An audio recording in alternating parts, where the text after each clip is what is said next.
Hi and welcome to this section. In this section, we will be discussing about the best branching strategies which we can adopt in Git. So usually there are multiple branching strategies which organization adopt for their application development and for purpose of release management and so on. So I'll be explaining one of the best strategy which I know. The very first thing is like this should be the quality of the repo and the code should be maintained always maintain a high quality for your main branch. Particularly ensure that there are no issues or any kind of defects in our main branch, because this would be something important and where our code quality and everything depends upon our main branch. And also for any kind of releases also we would be replicating our main branch only.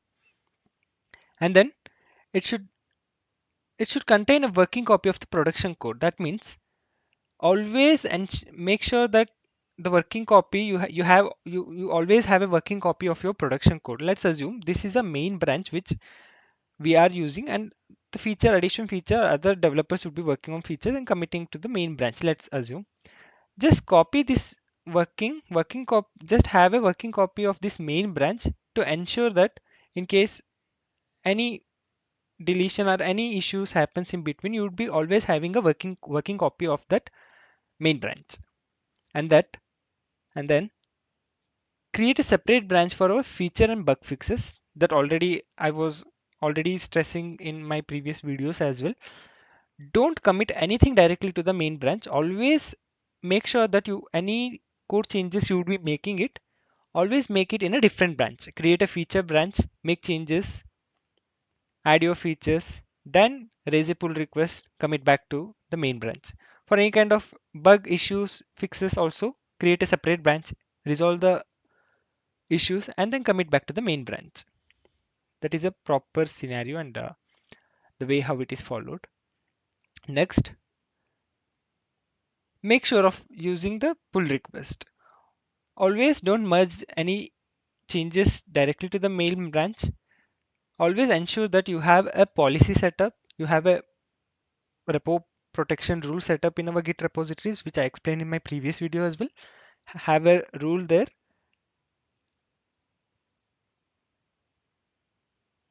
And ensure that only the changes would be made to the main branch under the pull request, via the pull request, and any set up some sort of approvers though, so that the approvers may approve the changes, review and approve the changes, and those changes would be reflected in our main branch.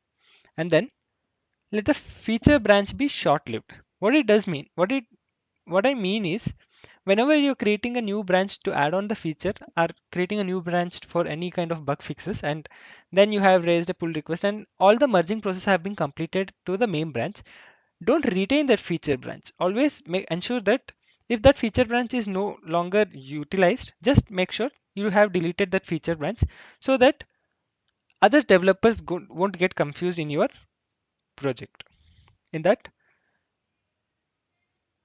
hope you got it. And then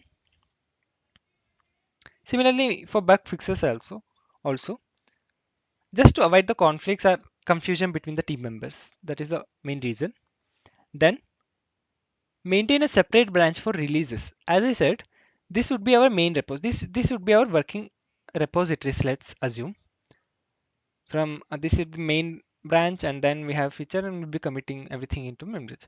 Just maintain a same parallel streamline for a release branch as well.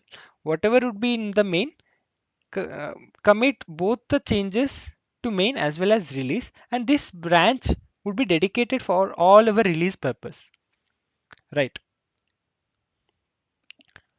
And ensure feature branch is merged. This is kind of like when you are maintaining a separate branch with for release, then ensure all the features which you are committing to main branch also would be committed for our release. Spelling mistake. For your release branch as well, okay? Then in this case, you should be maintaining both release as well as main. So this would be again a one more task for only in case there are some sort of any releases in your project for your application code. So usually this would be the best approach where branching strategies which can be implemented, and there are some sort of other branching strategies as well. It depends upon the project to project, and also just have the understanding, just to give an understanding how the branching strategies are being implemented. I just wanted to explain this. Hope you got a detailed explanation about the branching strategies in Git.